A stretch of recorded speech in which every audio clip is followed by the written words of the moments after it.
Hello Wolfpack, some mixed opinions about Bitcoin in my last daily candle close, although I'm still overwhelmingly bearish on a longer term time frame. And yeah, I am bearish on a longer term time frame. So before I even say anything in this video, have that be known, my prediction for 200 week SMA still stands. If you want my prediction in more detail, go ahead and check out literally any of my previous videos.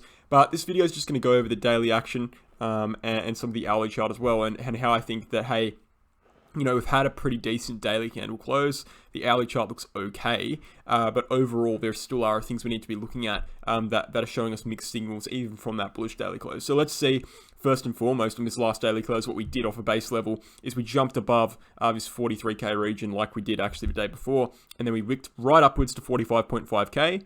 Right, and we rejected right off of 45.5k, this blue line here, and also rejected off of this uptrending red line. So, you know, from a base level, we could say, well, that's very bearish, and it is very bearish, right? And that kind of suggests that, hey, that support, that resistance zone is not going to be taken as easily as previous resistance zones at 40k and 42k and 43k were taken, right? 45.5k is going to put up a fight, and it put up a fight certainly back here throughout the entirety of December, where we thought we were going to be forming a double bottom formation. Well, I didn't think that, but a lot of people did, and we dropped below there, and now it's acting as resistance. So that's bad news, and that was a long wick to the upside, which is bad as well for Bitcoin. But that is a doji candle as well, so that's three things that we can say that will objectively that is bearish. A doji candle is a candle of, or a pattern of reversal, and since we've been moving in an uptrend since around January 24th or January 23rd, it would suggest that a reversal to the downside is on the way. Now, that doesn't mean we need to come down to 33k. That's just what it suggests. And so, looking at that, we have to take into account the other evidence as well. And if you look actually closer on the 50 and 200, you can see that, well, the daily candle wasn't as bad as some people would have you believe, right? It was okay.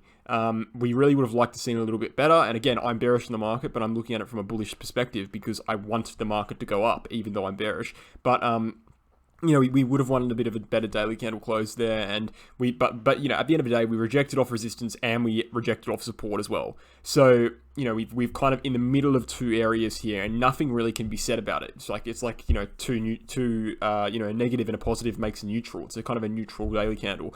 But then when you take into account things like the volume, you can see that, hey, it actually wasn't too bad. Okay, volume's not decreasing anymore. It was about the same as the previous daily candle close, which is a step in the right direction. It means that the buying pressure isn't weakening anymore. It's just kind of staying the same at a relatively low level. And so I'd say this is still a bearish trend, right? The volume is still pretty clearly trending downwards overall, like since the start of this move. But you know, it's good to see it not decreasing daily candle upon daily candle, so that, you know, that's good to see. But ultimately, I mean, the main purpose of me speaking about Bitcoin right now is because, hey, we've had a rejection off the 45.5k region. We've also had a bounce off support from the 50-day, which is good.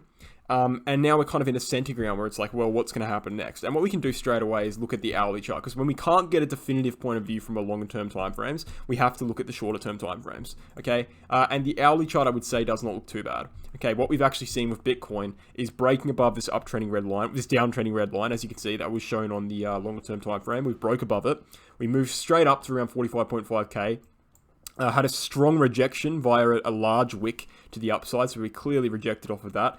We came back down to this resistance level, right, which is now actually support. We flipped it perfectly, right? We did not close below it, and now we've bounced straight back up. So we can go ahead and actually make this box green now, right? And that area from 40k to 43k is now actually flipped for support on Bitcoin. And since we've had that fresh retest, it does generally mean that we'll come back up for another test to the upside, so come back up for another test of 45.5k.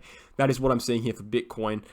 As for everything else, well, there's not really too much to say. We can look at something like the Ichimoku cloud, and I really want to, you know, further my point here. It's like, well, just because we've had some bullish short-term price action and a neutral daily candle, it doesn't mean we're overwhelmingly bullish. In fact, it's a very debatable situation we're in right now, because if you bring up things like the Ichimoku cloud, what we can actually see with Ichimoku is that, hey, we closed below the cloud and we opened within the cloud. So we're testing that resistance right now, quite clearly.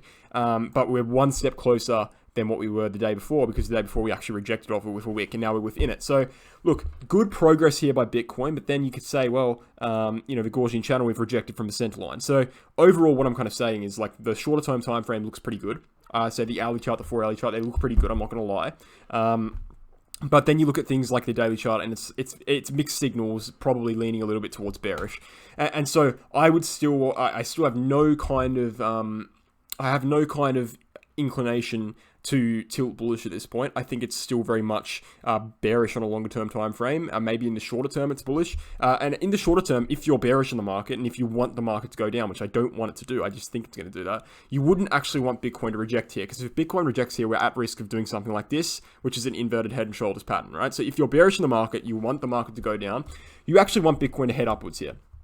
Okay, because that is the most bullish pathway out of this correction here. We have an inverted head and shoulders pattern, and we smash back above 48k. All right, what we'd actually want to be seeing if we're bearish in the market is a swing back up to 48, rejection from 48, and then dropping back down. Right, that is what we want to see for Bitcoin. Okay, something like that. But you know, as I said, if you're bearish, you want the market to go down, you want it to break 45 here. And looking at what we looked at yesterday, the fractal on the weekly chart, there is kind of evidence to suggest that we will be testing 48k. And so at this point, there's nothing really too major to update. It's just kind of saying, and the reason for this video is just kind of saying, well, don't be surprised if it goes up more. But you know, it's very, very debatable at this point. But regardless of what happens, we're still bearish on a longer term scale until we break 48k. Thanks for watching, guys. Hope you enjoyed, and I'll catch you in the next one.